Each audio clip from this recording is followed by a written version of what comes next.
Hey guys, this is Abhay Shukla and you watching education site. तो आज के इस वीडियो में मैं आपको एमपीडीटी काउंसलिंग 2024 का procedure step by step example के साथ एक्सप्लेन करने वाला हूं। अगर आप इस वीडियो को एंड तक देखते हैं तो प्रोसेस से रिलेटेड आपको कोई डाउट नहीं रहेगा। इस वीडियो में हम बात करेंगे कि एमपीडीटी काउंसलिंग है क्या, इसका रजिस्ट्रेशन कैसे करना है, इसमें डॉक्यूमेंट्स क्या लगते हैं, चॉइस फिलिंग कैसे करनी है और जो प्रोसेस होता है यानी round 1, round 2, internal branching and college level counselling, ये क्या होता है, कैसे करना है और इनमें इंपॉर्टेंट राउंड कौन सा है, पूरी इंफॉर्मेशन इस वीडियो में मिलेगी। अगर आप इस काउंसलिंग में पार्टिसिपेट करने वाले हैं तो हमें सब्सक्राइब जरूर करके नोटिफिकेशन बिल ऑन करिएगा, क्योंकि हर एक छोटी बड़ी अपडेट आपको इस काउंसलिंग से रिलेटेड हमारे चैनल पे मिलेगी। और अगर हमारी टीम के थ्रू इस काउंसलिंग में पार्टिसिपेट करना है यानी हमारी टीम से काउंसलिंग करवानी है एमपीडीटी की, तो वीडियो के डिस्क्रिप्शन बॉक्स में उनके कॉन्टैक्ट नंबर दिए हुए हैं, आप उन्हें कॉन्टैक्ट कर सकते हैं। वो आपको आपकी रैंक के अकॉर्डिंग जो बेस्ट से बेस्ट कॉलेज होगा स्टार्टिंग से लेकर लास्ट राउंड तक में वो आपको प्रोवाइड कराएंगे। तो पहले बात करते हैं कि एमपीडीटी काउंसलिंग है क्या। तो एमपीडीटी का फुल फॉर्म है Madhya Pradesh directorate of technical education. ये एक स्टेट लेवल काउंसलिंग है जिससे मध्य प्रदेश के स्टेट इंजीनियरिंग कॉलेज जैसे SGS, ITS, JEC Jabalpur, DAVV Indore, MITS Gwalior, UIT, RGPV Bhopal, SATI Vidisha, इन कॉलेजेस में एडमिशन मिलता है। और इस काउंसलिंग में 90% सीट जो हैं वो मध्य प्रदेश वाले बच्चों के लिए रिजर्व हैं एंड 10% यहाँ पे ऑल इंडिया कोटा भी है, लेकिन मध्य प्रदेश और ऑल इंडिया दोनों के लिए ही कट ऑफ यहाँ पे लो रहता है। तो अब बात करते हैं प्रोसीजर की। तो सबसे पहले जेईई मेन का एग्जाम हुआ, आप सबने एग्जाम दिया, उसका रिजल्ट आया। अब रिजल्ट में आपको जो रैंक आई है उस रैंक के बेस पे आपको एमपीडीटी की वेबसाइट में रजिस्ट्रेशन करना है। इनकी वेबसाइट dt.mpionline.gov.in है जिसका लिंक डिस्क्रिप्शन में है। जो रजिस्ट्रेशन है वो 20 से 30 मई के बीच में स्टार्ट हो जाएंगे। तो रजिस्ट्रेशन के लिए आपको जेईई मेन का एप्लीकेशन नंबर यूज करना है, इनकी वेबसाइट पे जाना है, application number, date of birth आपकी और एक सिक्योरिटी पिन आएगा, उसको डाल के जब आप इंटर करेंगे तो जेईई मेन से वो ऑटोमेटिक आपकी डिटेल्स कलेक्ट कर लेगा और आपके सामने एक रजिस्ट्रेशन फॉर्म 6 पेज का ओपन हो जाएगा। अब इसमें आपको सारी इंफॉर्मेशन फिलअप करनी है और जो कुछ डॉक्यूमेंट्स हैं वो आपको फिलअप करने हैं, जिसमें 10th की मार्कशीट, 12th की मार्कशीट। अगर आप मध्य प्रदेश से हैं तो आपको कैटेगरी सर्टिफिकेट, डोमिसाइल सर्टिफिकेट और इनकम सर्टिफिकेट की भी जरूरत पड़ेगी। एंड अगर आप ऑल इंडिया से हैं तो 10th एंड 12th की मार्कशीट बस लगेगी। अब ये जो डॉक्यूमेंट्स हैं ये आपको आपके आसपास जो तहसीलदार का ऑफिस या कलेक्ट्रेट है आपके डिस्ट्रिक्ट में, वहां पे चले जाइए तो डोमिसाइल, इनकम, कैटेगरी ये सब बना के वो दे देंगे आपको। तो जब ये डॉक्यूमेंट्स आप यहाँ पे अपलोड कर देंगे, सारी इंफॉर्मेशन भर देंगे, तो आपका रजिस्ट्रेशन सक्सेसफुल हो जाएगा। रजिस्ट्रेशन फ्री ऑफ कॉस्ट होता है, कोई पैसा नहीं लगता। रजिस्ट्रेशन के बाद आपके जो डॉक्यूमेंट है वो एमपीडीटी के पास जाएंगे, आपकी इंफॉर्मेशन जाएगी एमपीडीटी के पास, वहां एक वेरिफिकेशन ऑफिसर होंगे जो उसे ऑनलाइन ही वेरीफाई करेंगे। अब वेरिफिकेशन में लगभग 24 आवर्स से 48 आवर्स का टाइम लगता है। इसके बाद जो मोबाइल नंबर और ईमेल आईडी आपने फॉर्म में डाली है रजिस्ट्रेशन करते समय, उसमें आपको एक मैसेज आएगा एलिजिबल कैटेगरी और टेम्परेरी पासवर्ड का। अब मान लो कि मैसेज आया, अब मुझे उसमें लगा कि ये इंफॉर्मेशन मेरी गलत हो गई है, तो अब मैं क्या करूं, तो आप अपना रजिस्ट्रेशन कैंसिल करके वापस से दोबारा कर सकते हैं, कोई दिक्कत नहीं। लेकिन अगर मान लो कि सारी इंफॉर्मेशन सही है और टेम्परेरी पासवर्ड वगैरह मुझे आ चुका है, लगभग 24 घंटे से 48 घंटे का टाइम इस प्रोसेस में लग जाता है, इसके बाद मुझे उस टेम्परेरी पासवर्ड से एक नया पासवर्ड क्रिएट करना है। अब इसके लिए कैसे जाऊं, तो एमपीडीटी की वेबसाइट पे जाऊंगा, जहां पे चॉइस फिलिंग का ऑप्शन है उस पर क्लिक करूंगा तो मेरे को वहां पे टेम्परेरी पासवर्ड सबसे पहले पूछेगा, वो डालूंगा। इसके बाद वो बोलेगा कि एक नया पासवर्ड बना लीजिए, एक स्ट्रॉन्ग पासवर्ड बना लेना जैसे जेईई मेन में बनाए थे। इसके बाद जब पासवर्ड क्रिएट कर लेंगे तो चॉइस फिलिंग का ऑप्शन आपके सामने आ जाएगा। अब आपको मिनिमम यहाँ पे 10 ऑप्शन फिलअप करने ही हैं, ये मिनिमम कंडीशन, मैक्सिमम जितने हैं वो सारे भर सकते हैं आप। तो मान लो कि मैंने 1 से लेके 15 तक ऑप्शन भरे, जिसमें SGS, ITS, IIT, DAVV, JEC Jabalpur, MITS Gwalior, UIT, RGPV, SATI, UEC Ujjain, LNCT, सारे कॉलेज मैंने भर दिए। लगभग 15 ऑप्शन मैंने अपनी चॉइस फिलिंग में भरे। अब चॉइस फिलिंग करने के बाद इसे लॉक करना पड़ेगा। अब कुछ बच्चे ऐसे हैं कि चॉइस फिलिंग कर बस देते हैं, लॉक नहीं करते। तो अगर लॉक नहीं करेंगे तो आपकी चॉइस फिलिंग नहीं मानी जाएगी।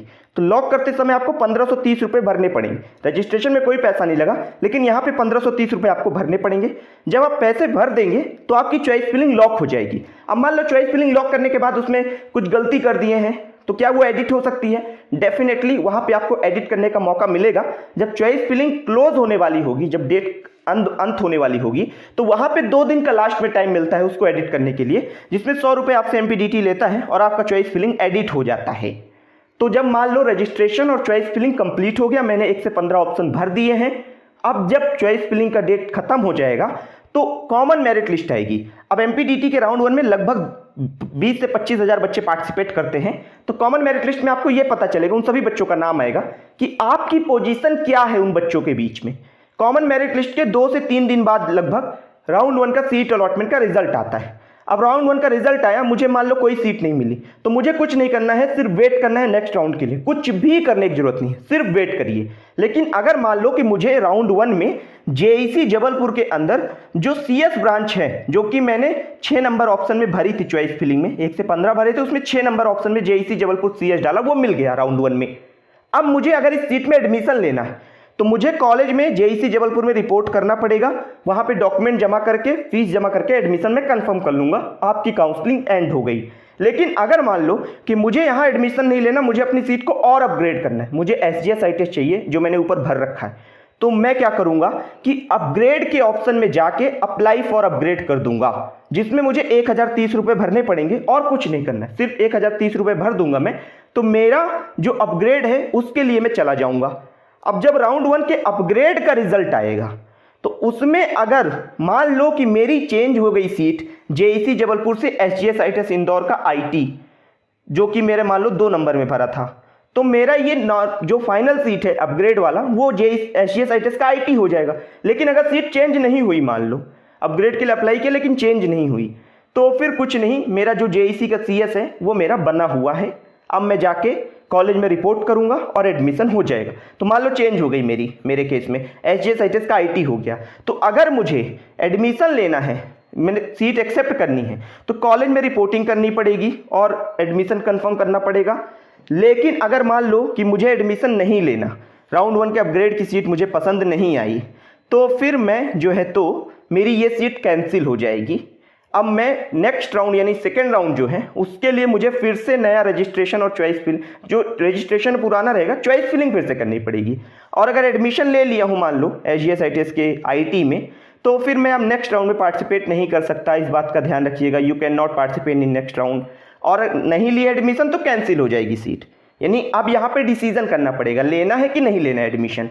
जो बच्चे एडमिशन ले लिए वो नेक्स्ट राउंड में अब नहीं जा सकते। मान लो कि मैंने एडमिशन नहीं लिया, तो फिर मैं सेकेंड राउंड के लिए फिर से चॉइस फिलिंग करूंगा और मुझे 1130 रुपए फिर से पे करने पड़ेंगे। फिर वही कॉमन मेरिट लिस्ट आएगी, फिर सेकेंड राउंड का रिजल्ट आएगा। अब रिजल्ट जब आया उसमें सीट नहीं मिली तो फिर मुझे सीएलसी राउंड का वेट करना है। रिजल्ट आया, सीट मिल गई, वो सीट पसंद नहीं आ रही और मैंने उसमें एडमिशन नहीं लिया, तो मैं सीएलसी का वेट करूं। लेकिन रिजल्ट आया, सीट मिली और मुझे पसंद आ गई और मैं एडमिशन ले लिया यानी कॉलेज में रिपोर्ट करके, तो फिर मैं जो है तो एडमिशन मेरा फाइनल हो जाएगा। और जो स्टूडेंट राउंड 1 अपग्रेड या राउंड 2 में एडमिशन ले लिए हैं, वो सभी स्टूडेंट जो हैं वो इंटरनल ब्रांच चेंज राउंड के लिए एलिजिबल होंगे। यानी जो एडमिशन लिए सिर्फ वही एलिजिबल होंगे इंटरनल ब्रांच चेंज के लिए। तो मैंने एडमिशन मान लो एसजीएस आईटीएस के आईटी में ले लिया था, तो इंटरनल ब्रांच चेंज क्या होता है, तो इससे कॉलेज के अंदर ही आपकी ब्रांच चेंज हो जाती है। यानी जब आप चॉइस फिलिंग करेंगे तो सिर्फ आपको उसी कॉलेज का जिसमें आप एडमिशन लिए हैं उसी कॉलेज के ऑप्शन आपको चॉइस फिलिंग में दिखेंगे। तो मैं वहां पे क्या करूंगा कि एसजीएस आईटीएस का सीएस भर दूंगा, क्योंकि आईटी तो मिल रखा है, उससे नीचे तो जाना नहीं है, तो मेरा इंटरनल ब्रांच चेंज से सीएस हो सकता है, तो मैं अप्लाई कर सकता हूं। अब मान लो कि इंटरनल ब्रांच चेंज जो है तो वो हो गया, इसके बाद जो एडमिटेड कैंडिडेट हैं उनकी काउंसलिंग खत्म हो गई, लेकिन जो अभी तक एडमिशन नहीं लिए बेचारे वो कॉलेज लेवल काउंसलिंग में जा सकते हैं। इसके 3 राउंड होते हैं, इसमें आपको एमपीडीटी की वेबसाइट में ही रजिस्ट्रेशन करना होता है और जिस डेट को काउंसलिंग होती है उस डेट को कॉलेज में फिजिकली जाना पड़ता है और ऑफलाइन काउंसलिंग होती है। यानी वहीं आपको सीट मिलेगी, वहीं डॉक्यूमेंट वेरिफिकेशन होगा और वहीं फीस जमा होगी। 3 राउंड होते हैं। तो जिस कॉलेज में चाहिए, मान लो कि आपको अगर एमआईटीएस चाहिए तो आपको जिस दिन काउंसलिंग होगी उस दिन एमआईटीएस ग्वालियर फिजिकली जाना पड़ेगा और वहीं पे आपकी काउंसलिंग होगी। सीएलसी का मतलब यह college level counselling, offline counselling ये होती है। तो कॉलेज लेवल काउंसलिंग का ये सिस्टम हो गया। तो ये कंप्लीट प्रोसेस है एमपीडीटी काउंसलिंग का। अगर कोई डाउट अभी भी है, कोई क्वेरी है, तो आप कमेंट सेक्शन में हमें लिखिएगा, आपके सवालों का जवाब दिया जाएगा। एंड एमपीडीटी के लिए जो डॉक्यूमेंट्स हैं वो आपका जो तहसीलदार का ऑफिस या कलेक्ट्रेट है वहां पे चले जाओ, वहां से बन जाएंगे। और MPDT में चॉइस फिलिंग आप एडिट कर सकते हैं, रजिस्ट्रेशन भी एडिट कर सकते हैं, और अगर किसी राउंड में एडमिशन मिला, उसमें सीट एक्सेप्ट कर लिए हैं यानी रिपोर्टिंग कर दिए कॉलेज में, तो फिर नेक्स्ट राउंड में नहीं जा सकते। और जितने बच्चे कॉलेज में राउंड वन अपग्रेड या राउंड 2 में एडमिशन लेंगे, वही सब बच्चे इंटरनल ब्रांच चेंज के लिए अप्लाई कर सकते हैं। बहुत इंपॉर्टेंट राउंड होता है ये। और जो बच्चे राउंड 2 तक एडमिशन नहीं लिए, वही बच्चे CLC तक जा सकते हैं। तो ये कंप्लीट प्रोसेस है। और चॉइस फिलिंग में मिनिमम 10 ऑप्शन फिलअप करना है।